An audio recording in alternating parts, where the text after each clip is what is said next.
1. And holy shit, we're back. And man, I said it before and I'm going to say it again. You know, there's some times when all the stars and all the planets align and you could just feel that a monster episode of the I Am Rapaport Stereo Podcast is right in front of you. And I feel like this could possibly be one of those times. There's been so much going on in the last few weeks. So much going on just today. So many thoughts, so many opinions.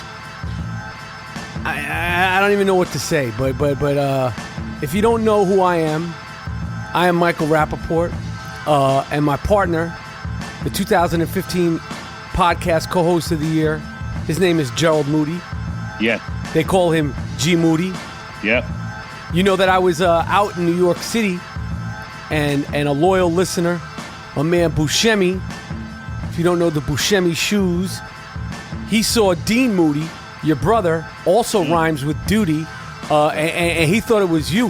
He got excited like he was meeting a real celebrity. I don't know what to say. They call me the Gringo Mandingo. They call me the White Arsenio Hall. My partner's name is Gerald Moody from the Brownsville section of Brooklyn. Yes. They call him the Black Ed McMahon. And this is the I Am Rapaport Stereo Podcast. Let's get into something funky right now real quick. All right. Shit, man. I don't even know where to start. I don't even know where to start with this one, Monetti. But I'm going to start with some sad news. The obvious. There's been so many deaths of so many important, great people, meaningful people. This year, it's been a crazy year. Not even just 2016, the last year in whole, but 2016 has been nuts. Yeah. We just learned the other day that the great soul singer Billy Paul, you probably absolutely know the song "Me and Mrs. Jones." Yes, man. Amongst others, Philadelphia singer, Gamble and Huff prodigy. His music is on the Cuff Music playlist that we have on Spotify, KKUFF, on my playlist. It's open to the public. I think it's 50 or 51 soul sex bangers. If you're looking to freak off, if you're looking to settle down, if you're looking to calm your nerves or your lady's nerves or your man's nerves, you can check out the Cuff playlist. On my playlist, Michael Rapaport is open to the public on Spotify. The great Billy Paul led a good life, older guy, so it wasn't so sudden. So really, really shout out to one of the great soul singers, Billy Paul from Philly. Yes.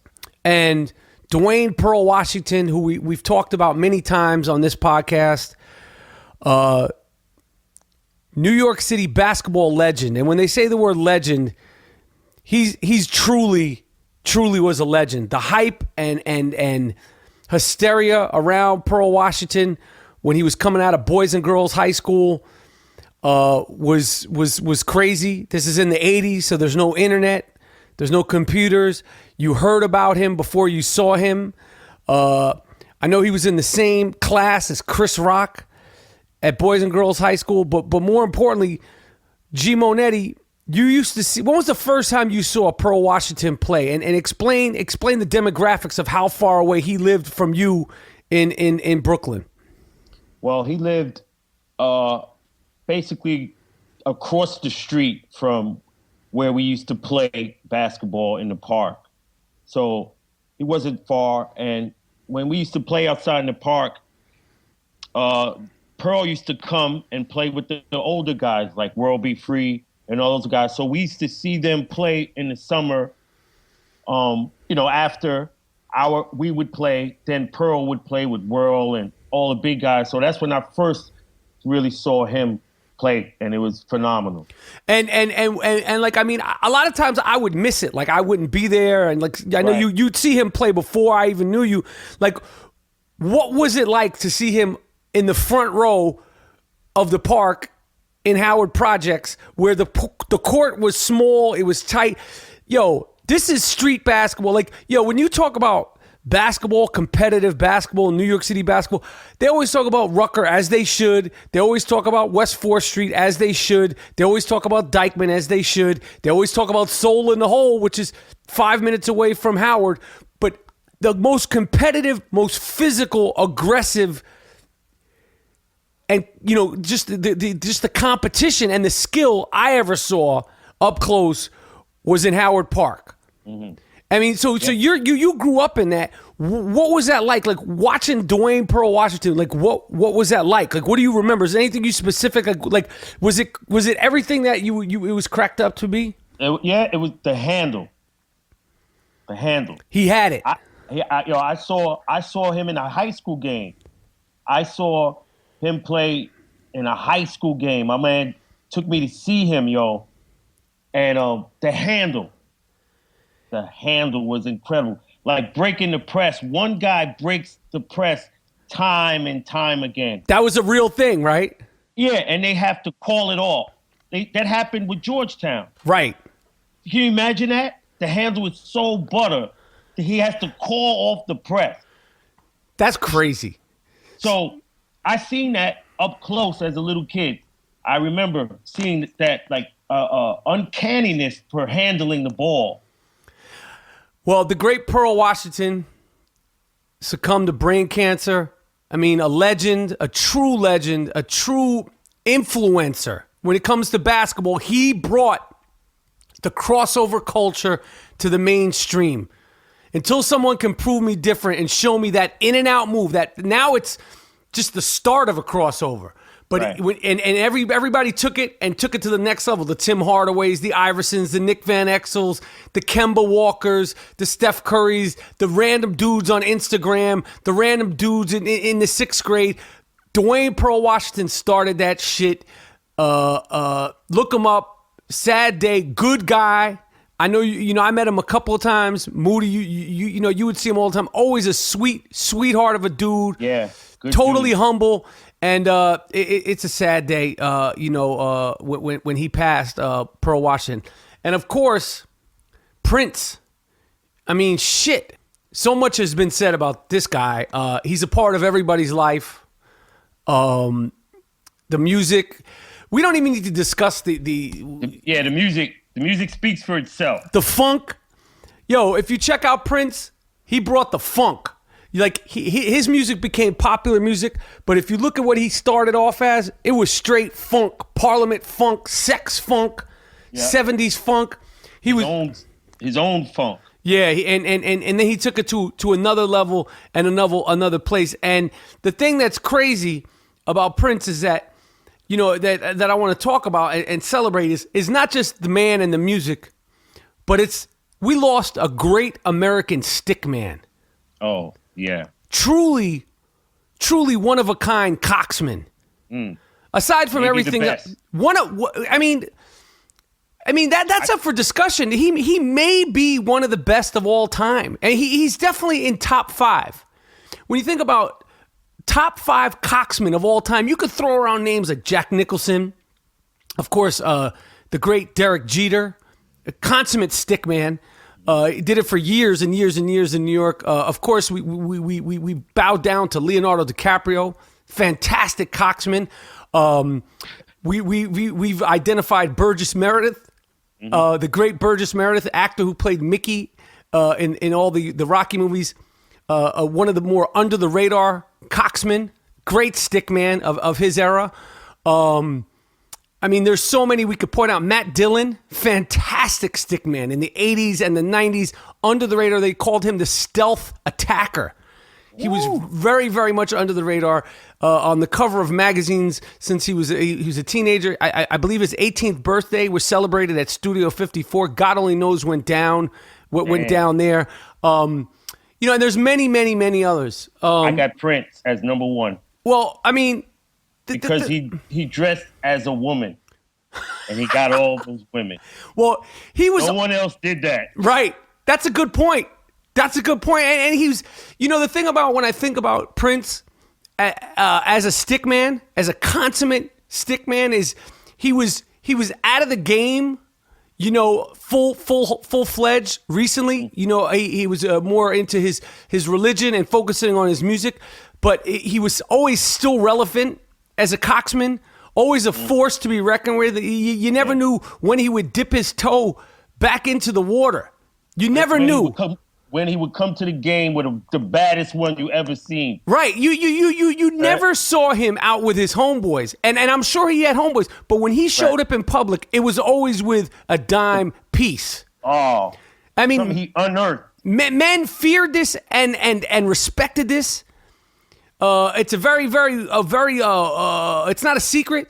They feared his power and his prowess as an unbiased and incomparable stick man. Yeah. Definitely one of the best of all time. The stamina and the staying power, the quality, the quantity. Yeah. For years, from the late 70s through the 80s, through the 90s, through the day he passed, God bless this guy, he was always laying some purple pipe and unfolding the purple loaf. Mm-hmm. And you know, just... Man, what a loss to music, and I'm sure to his family and friends. And rest in peace, Prince. Your music and your influence and your skill set, your talent is going to be missed. You know, you brought the funk, he brought the noise, and he brought some of the baddest chicks to the party, and he's going to be missed. Yes. So you know, we don't need to discuss all the hits and all the music. We wanted to celebrate the stick man, the consummate stick man. My number one. He's your number one. I'm not going to argue with that. I'm not going to argue. He looks like a woman. Yeah, I'm not going to argue with that. He was fantastic. You know, I saw him perform once in a small venue. It was at this place in Hollywood called the Roosevelt Hotel. It was one of these small concerts. It was one of these private concerts. It couldn't have been more than 500 people in the room. It was a room. And he got up there and first of all, it started like 4 a.m, which is so past what I'm capable of doing. But I was like, I gotta see this shit. And I remember like Eve was in there. It was just like a bunch of people. And at one point, he was doing all like he was just, you know, going off the dome piece. He was doing songs I never heard of, doing covers of songs, doing, you know, some of the hits. And at one point, because he would go up to people, and like while he was performing, he would like come off this small stage. And I'm saying like a small stage, like it was a small stage. He'd come off the small stage and play right in front of you. And at one point, he literally came in front of me where I didn't even have to stretch my arms out. I could have literally, with my arms half reached out in front of me, taken the guitar out of his hand. And he was playing that shit, and I made eye contact with him, and I was literally like panting like a girl. Like I can because of the star power, because of the talent. Like the way he had that guitar in his hand, it was like that shit was one with his body. So I mean, everybody has a Prince story. He's so, I mean, I saw this Saturday Night Live thing they did for all the best Prince performances, and man, he's just gonna be missed. He's gonna be missed, and yes, indeed. You know, so obviously we had to mention that. The I Am Rappaport podcast is sponsored by Casper Mattresses. Casper.com. It's an award-winning sleep startup. Go to Casper.com. $50 off purchase of any size mattress. Yeah. Put in the code Rappaport, RAPAPORT. Casper Mattress in New York City. You could keep the bed for 100 nights. You could get your freak on for 100 nights. If you do not like the bed after 100 nights, you can return the mattress within 100 days. That's a guarantee. The bed will be delivered between 2 to 5 days anywhere in the United States and Canada. Same day delivery in New York City. We do not plug, we do not support, we do not take sponsorship from anything we have not tried and we are not passionate about 450%. Tom fucking Brady. The award-winning episode 45 of the I Am Rappaport Stereo podcast, aka the Brady Bash. We demanded over a year ago that you hand in your shield. You're not Captain America. You're a cheating fuck. We said this. Shout out to the judges. We begged you to hand in your shield.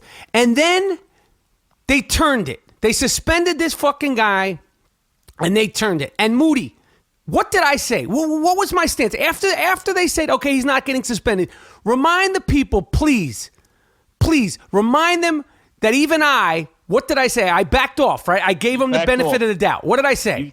You said, I'm going to give him the benefit of the doubt. I'm not going to shit on him. You know, we're going to see he's going to play good. You was on his side. Right. You know. I was on his fucking side.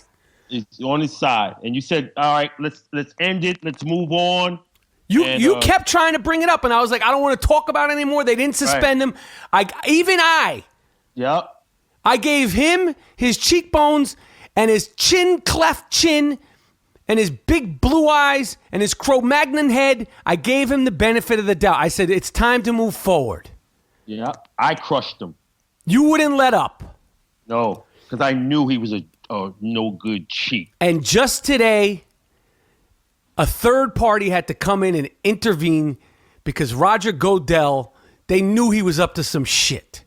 Right. And they put the suspension back down. So Tom Brady, you made me look bad. You made me look bad. So you know what we're going to do now, Tom Brady? We're going to break your fucking face again. All right? We're going to bust it up real nice. Do you want to start with him? You get him, man. I want to jump him. Okay. All right, let's do. I want to jump this fucking guy. I want to give him the old Malachi crunch. Do you know that he changed his contract around in the offseason? He knew it was happening. This is a fact. Look it up. He changed his contract around so he gets paid less in the first 4 games of the 2016-2017 upcoming NFL season. He knew they were coming to get him. The Patriot way. The cheating Patriot way. Where as long as you don't say shit, you could be a criminal, you could be a cheater, you could be a mass murderer, you could be a drug smoking, just mumbling coach fuck. The judges agreed that the explanation for the destruction of the cell phone was ridiculous. And now you're going to sit out. Now just stop. Just fucking stop. Mr. Take America. your penalty, Mr. America. Okay? And take it like a man. You got caught. Got caught. Okay? And I don't know what more to say. I don't know where to even start or where to even end with this fucking guy. I mean, the fact that he changed his contract so he got paid less during the first 4 games that he's now, I don't even think how that could be legal. How is that allowed? Right. But they know, team guy. They know all the ins and outs of how to fuck you over. Yeah. In Patriot land. And Bill Burr, let me tell you something, my friend. I know you're out there. I know you're doing your thing. And I know you think like, oh, it's just no, you fuck. These Boston fans, the Bill Burrs, the fucking the Dennis Learys, the Freddie Roaches, the Mark Wahlbergs, the Matt Damons, and the whole bunch of you. You just won't let it go. You won't admit that Captain America is really a cheating fuck. You just can't admit that. I could tell you that the fucking Knicks are in shambles. I can admit that. I could say that with a straight face and own up to it. But you guys, you just won't let up. You won't admit that your coach is a mumbling, stuttering, Jimmy the Chin cocksucker. Yeah, and they talk about Cam Newton. Right. They hate Cam Newton because after he lost the Super Bowl, he didn't want to talk. Bill Belichick has not spoken, win, lose, or draw anytime ever. Word. And when Cam Newton does it, he's a sore loser and he's all this. Bill Belichick, he never speaks. When they win the Super Bowl, he doesn't speak. Yeah. When they lose, he doesn't speak. It's an act. Yeah. Yep. The whole shit is an act. Yeah. So Brady, you hand in that shield, and you come back on your hands and knees and you kiss the ring of the I Am Rappaport Stereo podcast and you ask for forgiveness. You can't be the greatest quarterback of all time with a suspension on your docket. And now Joe Montana never got suspended. Right. You're out of that lexicon. It's done. It's done. And not only have you shamed yourself and the Patriots, you've shamed Red Auerbach, Bill Russell, Larry Bird. New Edition. Ed O.G. Carl Yastrzemski. They're all paying the price because of you. Yeah. And what's the owner's name? Kraft. Robert Kraft, yeah. Him and Gronk are at the Celtics game yucking up just hours before the suspension came down. Yeah. Gronkowski doesn't know shit anyway.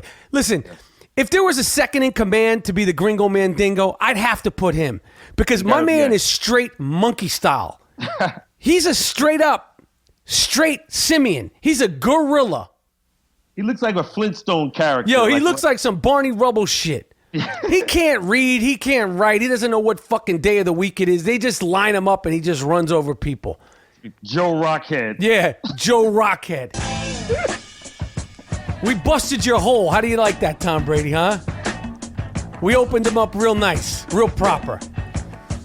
He's now confirmed as a cheater. A true blue American cheater. And Aaron Hernandez is in his cell somewhere, fucking picking at his nose, chewing on his toenails, going, I could have told you this shit. Yeah. Ah, man. The NBA playoffs are in full swing. This is my time of the year, man. Every single day there's games on. I like the first round. I don't care. My Detroit Pistons and Stan Van Gundy, they got swept by LeBron James and the Cleveland Cavaliers. At one point during Game 4 during a timeout, apparently they had to. There was some red streaks around Ty Lue, and they said it was still remnants of the blood of David Blatt that was in his shoes, in his shoe print. Splatter over the suit. Yeah, just a little bit left. There's still a little bit of Blatt's blood on Ty Lue. I feel like Michael Jordan. I don't understand if it's some sort of sick joke or some motivational thing, but as Michael Jordan being the owner of the Charlotte, what are they? The Bobcats, the Hornets. Yeah, Bobcats, I think. The fucking Bobcats. Yeah. They have a must-win game, and they have to come out for an NBA game, grown men, in front of 20,000 fans in Charlotte, where basketball is it's such a part of the day in and day out culture. These guys have to play in uniforms that say Buzz City on the front. Damn. That's humiliating. That's not fair that an NBA team should have to be playing in the playoffs with a jersey that says Buzz City. Damn. And Jeremy Lin has the balls big enough to play in his Buzz City jersey with a man bun. And this is his choice. No one's putting a gun to his head and saying, yo, Jeremy Lin, you got to have a man bun. But he chooses. I don't know if he thinks this is funny or he somehow, he lost a bet. But he's had the most fucked up hairstyles collectively all season. You look crazy. What happened to Lin's sanity? What happened to the passion? And the Toronto Raptors, there's still really nothing to do because every time their Toronto Raptors are playing, the streets of outside the arena out there, they're packed. Still ain't shit to do in the 6, huh? And I was sad to see the Memphis Grizzlies go. They were injury riddled, and they always played tough. I like that team. I like the fans out there. They had a collective group of wackos and thugs, and I mean with Zebo, who everybody's scared of him. And my man Matt Barnes, thugged out. I'll be sure. I like that guy. Yo, I fuck with Matt Barnes hard body karate. Yeah, he's about that life. Yeah, we call him Captain Lightskin. He's defending the dignity, the honor and dignity of all. Like even when like when they try to muscle up Steph Curry, he starts to twitch like he's ready to get on a plane and fuck some shit up. Yeah, it's the last of a breed in the NBA. Yeah, He rose up from his couch when they roughed up Steph Curry. Yeah, he's ready to set it off. Yeah. And I don't know now, man. Steph Curry got some kind of, I don't know what he got. ACL, MCI, sore man. this, sore that. He's out 2 weeks. I don't know. I don't know, man. That's disappointing. But I guess Cleveland had to do it last year with Kyrie and Kevin Love, but it wasn't their number one guy. Right. But I don't know how they're gonna get this done. I just hope somehow, some way, either the Warriors and Steph Curry's knee heal, or the Spurs. Yeah, I feel like they have the kryptonite to stop Cleveland and LeBron. They always give them a hard time. Yeah. So I hope Steph Curry. You never want to see a guy like that get injured in the playoffs, but that's the way it goes down. And speaking of the playoffs, the Knicks are never associated with the playoffs. But did you saw? Wait. Can we go back to San Antonio? Oh, why not? I had that guy. That guy we was talking about, number 40 from the San Antonio Spurs. Oh, the one who looks like a fucking caveman. Yeah, man. So we have No, to. what is his name? The number 40 on the San Antonio Spurs. He got a bad wife. This dude is like what, 7'5"? 7'3". He got a bad little chickadee, man. His wife is like 5'3", 5'4". It looks crazy. And I'm figuring he needs a nickname. Well, I mean, like what? I mean, like the big fundamental? Yeah, like the big Aristotle. And to me, he looks like the big Galoot. The big Galoot. Number 40 on the San Antonio Spurs. We don't know your name because that shit is hard. It's like Drago or something. What is his name? Dragon? I don't know what his He needs a nickname. Yeah, the big Galoot. He looks crazy, that dude. I'm sorry, we don't know Money's name. I can't. We don't fact check. I don't know if you've never listened to the I Am Rapport Stereo podcast. We're known and proud for never fact checking. But number 40, your nickname going forward is now the Big Galoot. What about this dude in Canada? I believe Money was in Canada. 30 years old. Playing high school basketball, a Sudan refugee. Oh. Yo, you saw this guy? Yeah.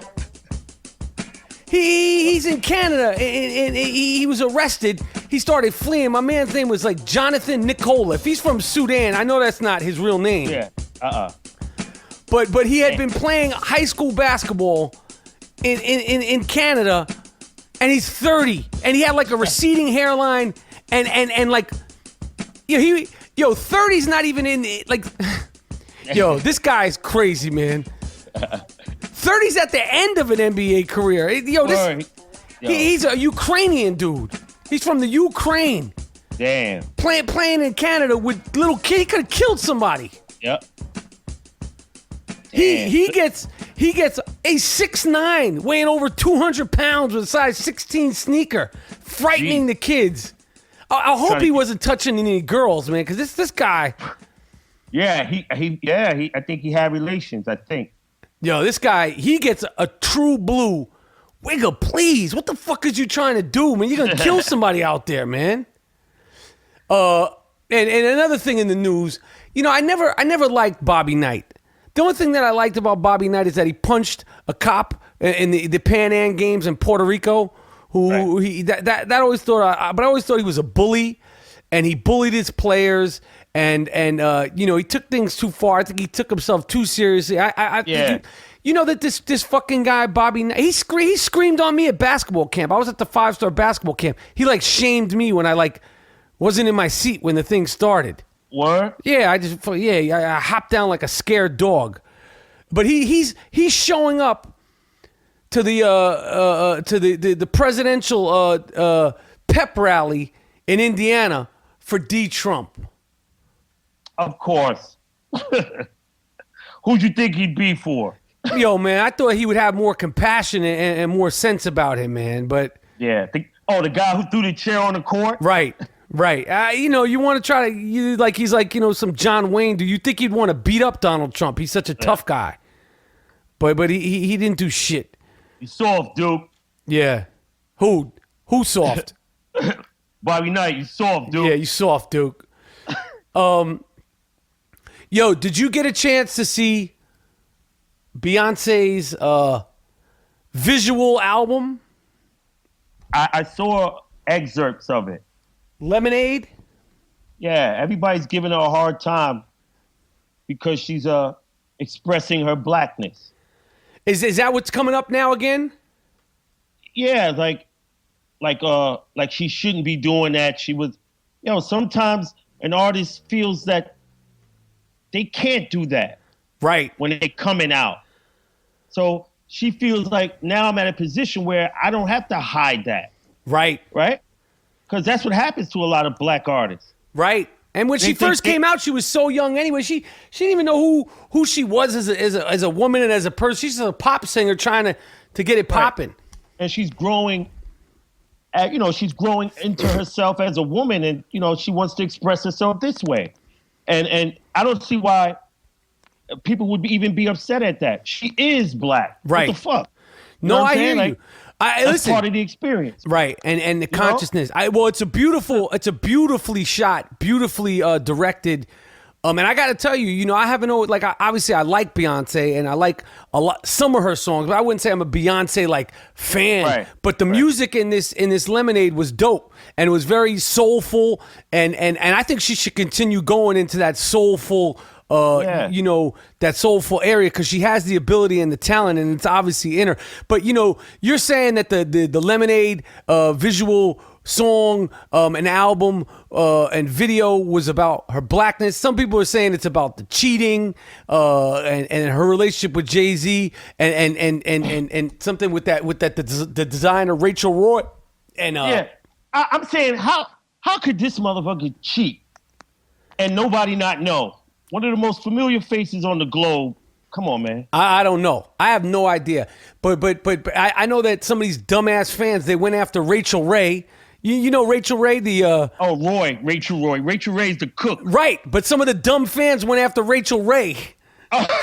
So they're trying to attack Rachel Roy, the designer, and they're fucking with Rachel Ray, these dumb fucks. You dumb fuck, it's Rachel Roy, you dumb cocksucker, you. So Rachel Ray was like, yo, what are y'all bothering me for? I didn't fuck Jay-Z. Leave me alone.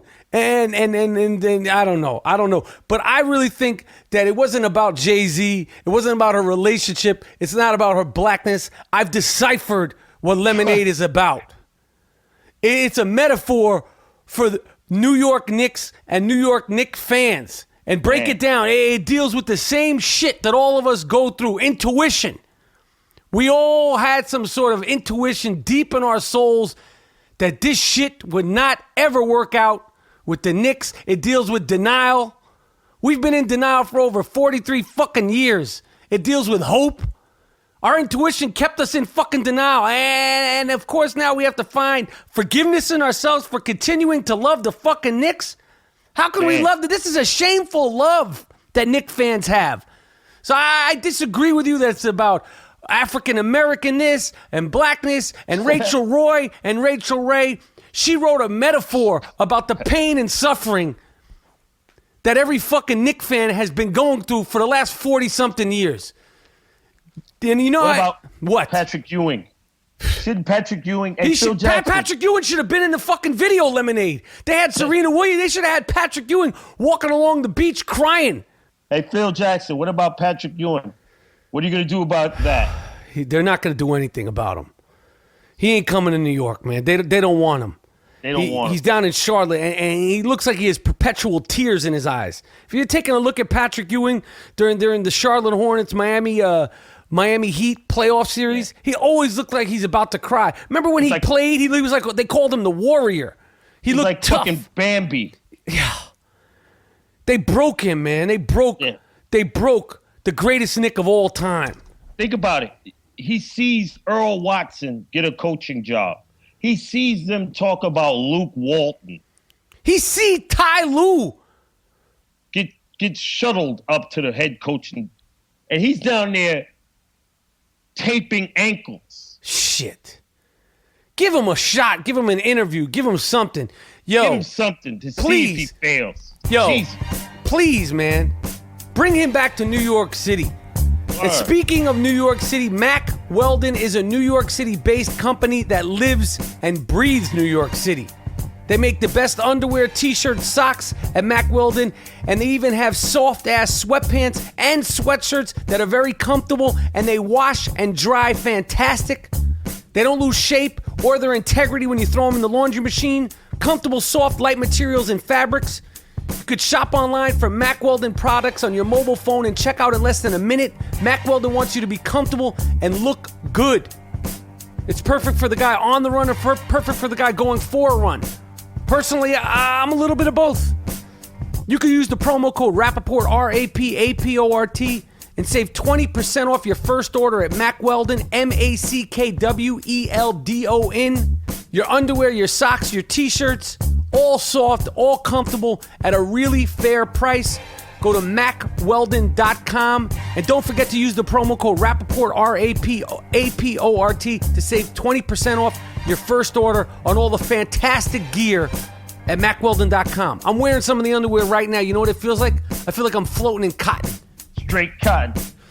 Yo. One of the greatest of all the greats.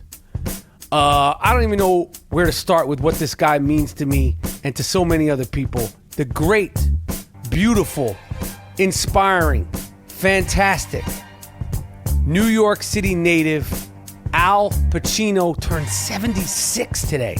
Wow.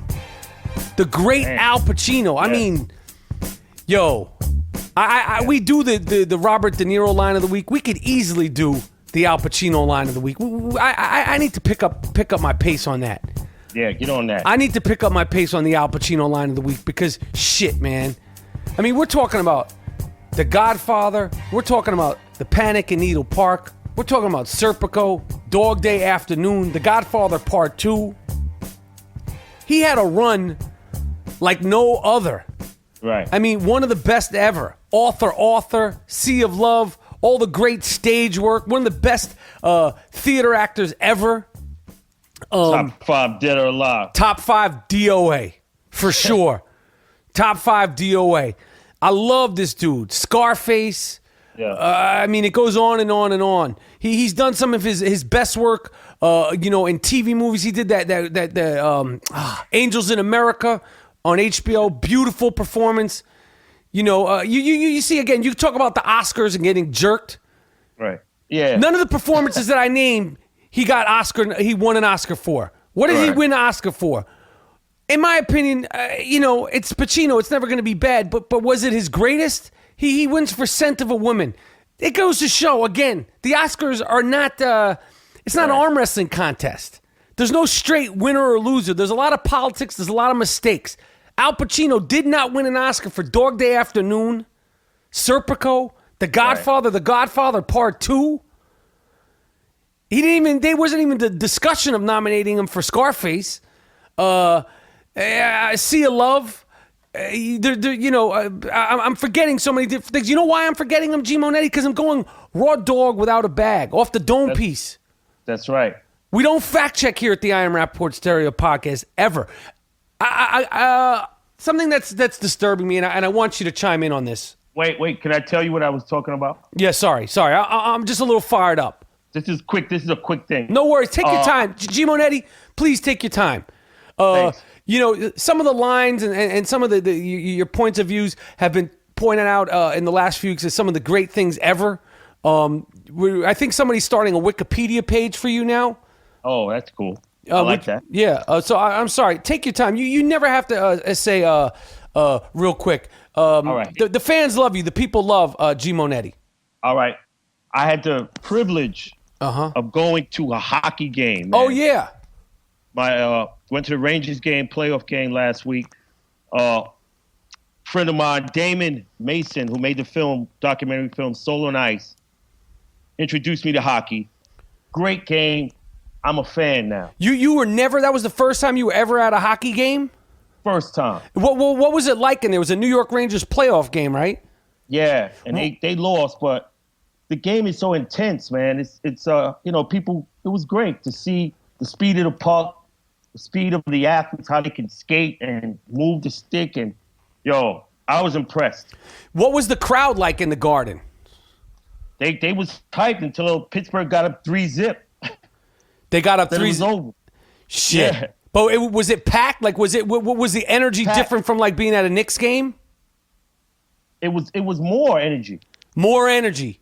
Yeah. It was playoffs. Right. So they were hyped in there, right? And they chant and they go crazy the whole time. And I like that it's like a grounded sport. It's like they serve hot dogs, pretzels, beer. Right. That's the culture. Right. I hear you.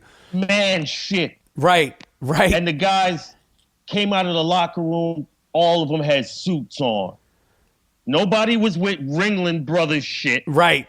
They were suited and booted. All of them. Those hockey players are big dudes, right? Yeah. All right. I love the guys, man. They're good. All right. Well, we should do that. We should start fucking with hockey a little bit, balance things out. Yeah, we got them, man. Something that's been going on within the Rapper Pack. Very upsetting. I noticed this the other day. My son Maceo was celebrating his 14th birthday. And after some of the celebrations and in between the dinner and such, I go on Twitter and I see DMs. I'm reading the feed from the I Am Rappaport podcast. I'm getting tagged in the stuff, and I see that there's beef within the Rapper Pack.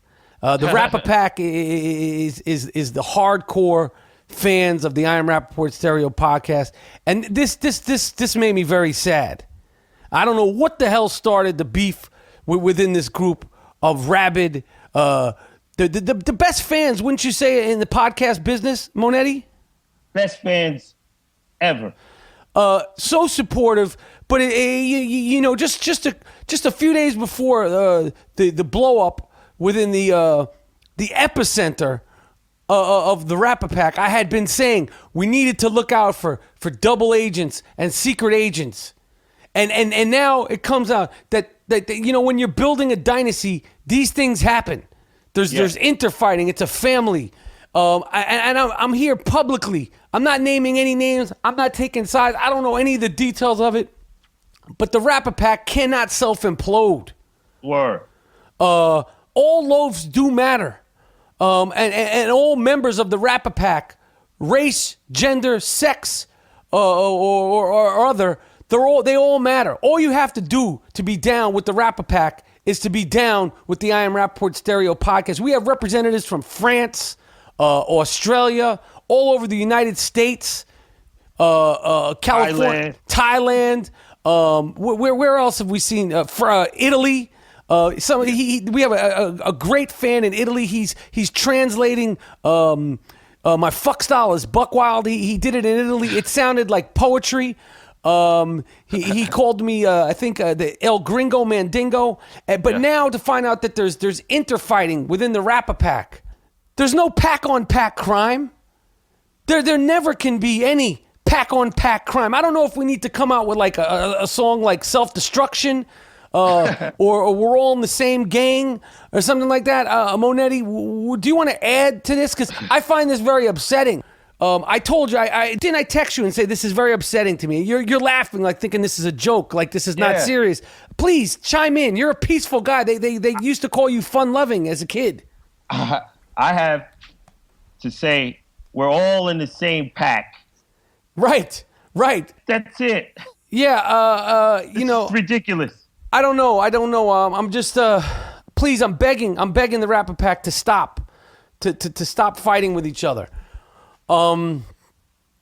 They fired Curt Schilling from ESPN, and at first I was thinking, like maybe they did him wrong, but Curt Schilling, he's a fucking whack job.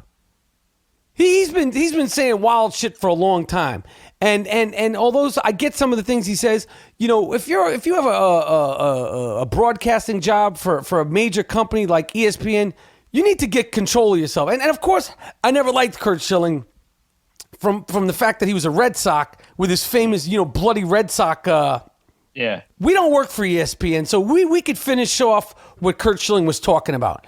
Yeah. There's a show on Amazon that I really like called Transparent. Emmy Award-winning show. It's about a sort of dysfunctional, functional family in California, and the patriarch, the father of the family, this is before Bruce Jenner came out. The father of the family decides he wants to he's a transgender, yada, yada. It's very well written, very, very well directed. I enjoy it. I like the show, although sometimes I'm like, what the fuck is going on? But they, on the set of Transparent, which I watched both seasons and loved, on the set of this show, there's been some beef because the real cast and the extras, they have actual transgender people on the set and in the production and so and so and so and so.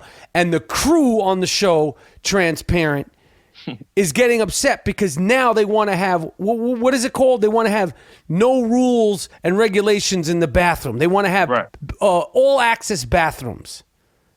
Right. And I want to say a few things about this. Monetti, when you've been out and about, have you ever been in a co-ed bathroom? Like in a restaurant? I've been to a couple of them in a couple of restaurants in LA, a couple of restaurants in the city, and a couple of nightclubs. Have you ever been in a bathroom where it's men and women? Yeah, a couple. Now, I got to tell you this. Me as a man, when I'm taking a squirt at a urinal, okay, and I'm standing there with my loaf in my hand, I don't want to see another woman walk in to want to go into the stall.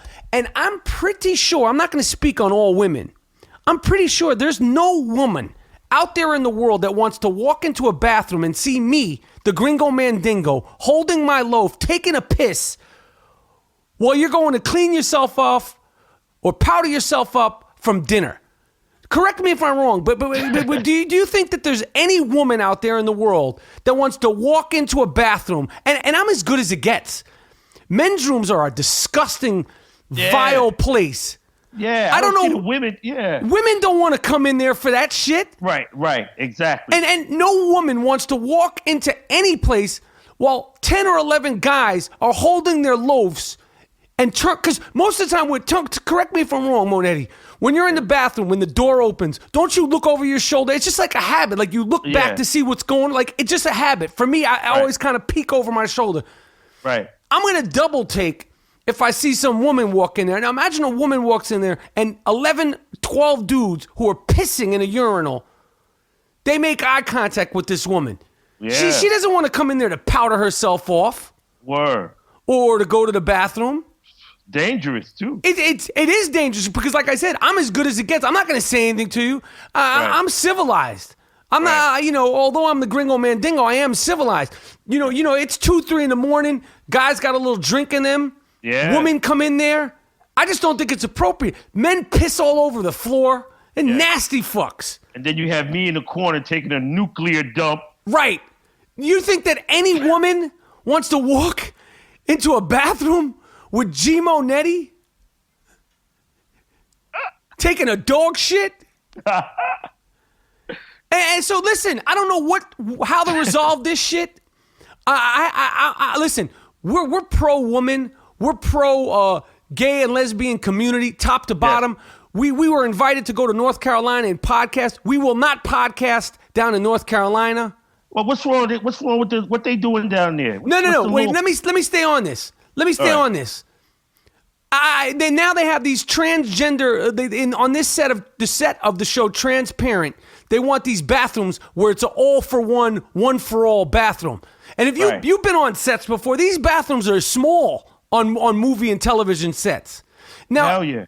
Like men don't want to be in there with the women, and the women don't want to be in there with the men. I don't know what to say about this. This is getting too far. And if you buck up at it, if you don't say that you're totally down with it, if you don't say that you totally agree with it, you know what you're considered? A homophobe. You don't support the gay and lesbian community. You're not trans passionate, and all these other different things.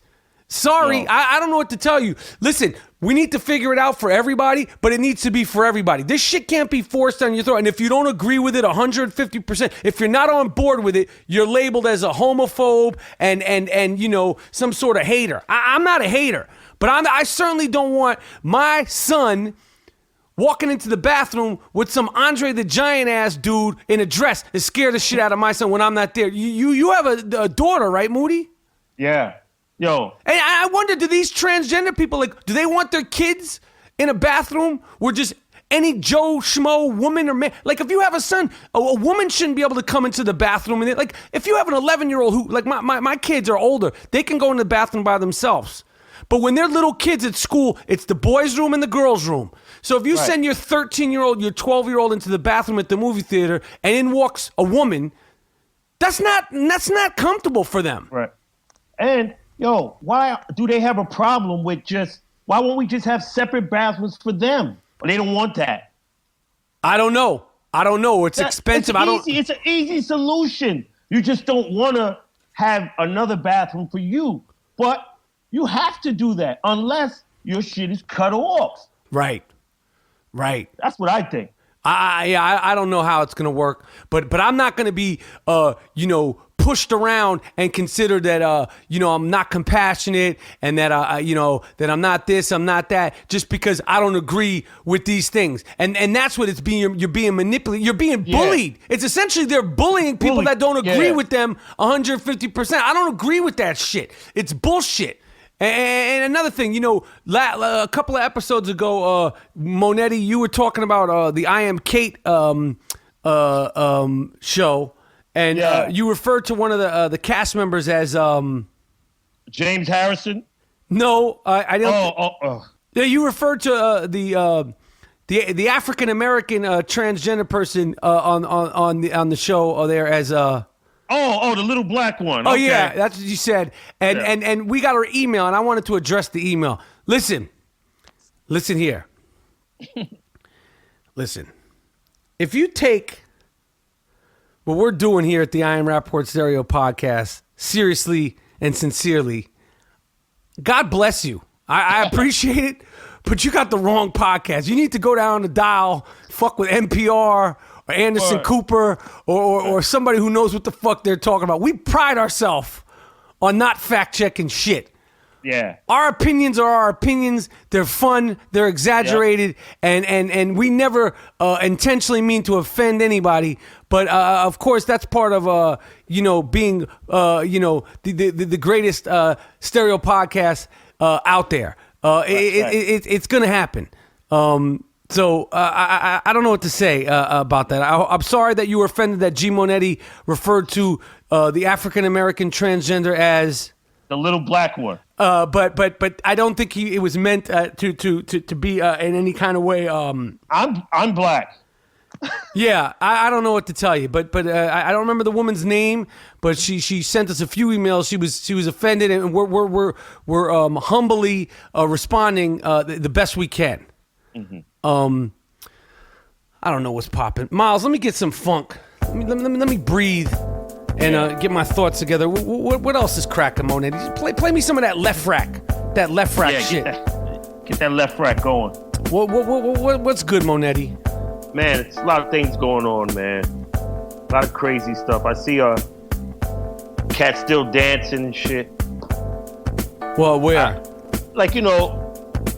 Guys, I see the videos. They're all guys dancing together. They're in the clubs. They're all dancing together. And that got me to thinking, I've known you for a long time, man. And we went to all the hip-hop clubs, all the Union Squares and all that. We never went to the club with the intention of me and you dancing together. No. The intention was to maybe, hopefully, get a number, dance with a chick, rub up on her a little something, right? And then break out. Yeah, I never, ever went to a club with the intention of dancing with G Monetti. Ever. And just dismiss and ignore all the chicks. That's what bugs. I can't understand it because I know how we used to do it. Right. Yeah, I don't understand. We trying to get something. We went to the clubs for a long. I never, ever even. It never crossed my mind to try to dance with you in the club, G Monetti. And I consider you a brother, but it was just never something that crossed my mind. That's my point exactly. I just don't get it. I know. I understand. It's the I Am Rappaport Stereo Podcast. We're coming live and direct. You know, I was looking at this. Little Kim, put pictures. She's so proud on her Instagram of her transformation. So it got me to thinking about a KRS lyric. And it's like, if you're not ashamed of original black, then why does your hair look like that? Why is your nose straighter from surgery? I think you're really in a state of emergency. This woman is really sad. It's the outward expression of internalized self-hatred. Damn. That's all it is. I got to tell you, man, I saw those pictures, that little Kim. It's been all over the internet. Somehow or another, she's transformed herself into a 15-year-old white girl. I never seen anything like this shit. Jenny. Like Little Penny, Little Jenny. Yo, she looks like Kylie Jenner or some shit like that. Oh. I don't know, like Marsha Brady. She don't even look like it looks crazy, man. And I don't understand what she's doing to herself. She's ruined her face, ruined her whole look. And if she ever had any chance of continuing to be, considered anything in hip hop, she can't. I don't care if she made the best song she's ever made. The way she looks, it's so distracting. It's so crazy. And I don't think anyone could ever take her serious, because if you're looking at her, you'd just be like baffled. You'd be shocked and awed by what she's done to herself. It's the Watermelon Man. It's like the Godfrey Cambridge shit. Oh. It's I'm gonna say what it really is. It's traitor shit. It's like, for me, as a black person, to see another, it's like you're a fucking traitor. It's like, yo, you shouldn't be allowed to come back to the black community. Man. You shouldn't be. There's certain shit you need to just be expelled. Get the fuck out of here, man. I hear you. I hear you, man. I'm not with none of that. Love yourself. Yeah. And what does that tell her fans, the little fans that maybe like her? It's bad, man. What she did to her face and her body is really way out there. It is really, really way out there. Like you expect to get pats on the back for that? You're not Christine Aguilera. She tried to look like Christine Aguilera or Britney Spears or some shit. She not. Yeah, I wonder what's the target. It's some white chick that's the target in her head. Farrah Fawcett? Like Jane Pauley or one of them motherfuckers from back in the day. Yeah, I don't know. I don't know what she did, man. Little Kim, I don't know, man. She's like Benjamin Button and shit. It's like she went backwards. Like she just I don't know. It's the gentrification shit. Her ass trying to stay in Bed-Stuy. Trying to blend in shit. Trying to blend in. Shit, yeah, but again, I'm not taking responsibility for that shit, Duke. What was the other thing you tried to put on me that I said I denied? What, the feminization? What, the clothes? And shit? Yeah, you tried to blame me for that shit. I'm not taking responsibility for that. Yo, the NBA is gonna have to shut down all this dancing. Yeah, they're gonna have to do it. They're gonna have to shut, because it's making a mockery out of the game. And dudes are gonna start fighting. It's gonna be the dancer. It's like the fucking Jets and the Sharks. It's like West Side Story out there. It looks like fucking West Side Story before an NBA playoff game. That's not good.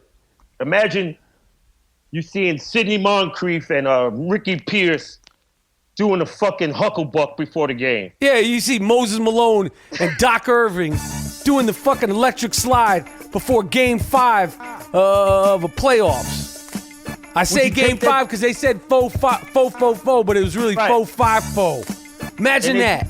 And they doing the electric slide. Doc and Maurice Cheeks and Moses Malone is at the head of the line and shit with his knee braces. Word. Come on, man. Adam Silver. Yeah, Memo. You're going to have to do something, man. It's one thing, like, the game should absolutely be entertainment, But it's not fucking danceteria out there. Fucking rerunning shit. You know that I read an article that they say, you know, I only quote articles that I like if they go my way somehow. But, you know, they say that people who curse a lot are highly intelligent. And I just wanted to say that it was a science alert. I read this in an article.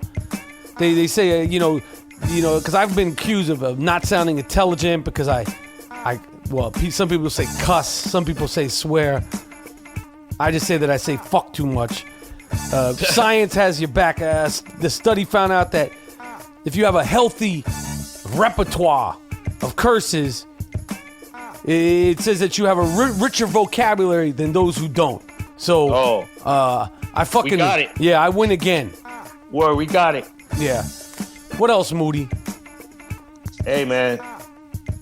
I'm going to tell you something else. I'm going to say one more thing.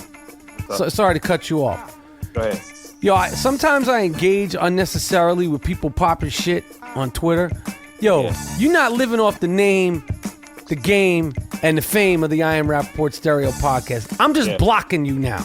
So if you try to talk greasy, you better come with something interesting or funny, because I'm not engaging with just any Joe Schmo just because I'm taking a shit while listening to your Twitter. Word. I'm just blocking shit.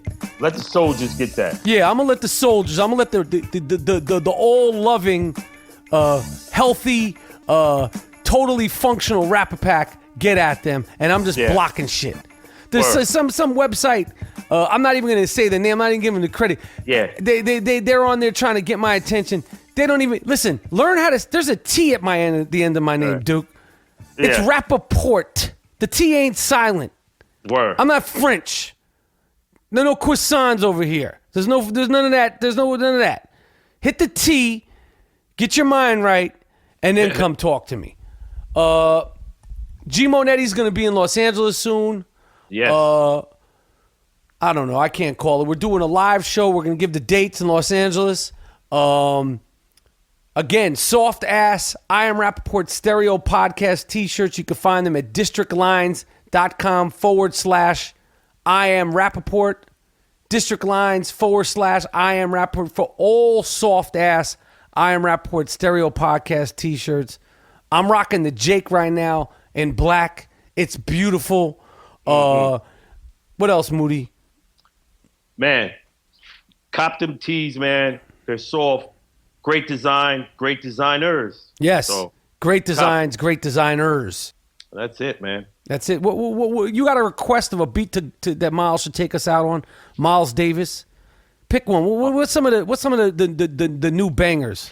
Oh man, you know what? Wait, cue back that left rack again. Let me get that left rack one more time to take us out. We because sometimes we play these beats. They're like one-offs. People want to hear them again and again. Right. Let me get that left rack again, Miles. This is the I Am Rapaport Stereo podcast, and we're signing off until next time. We're out. We're out. We're out.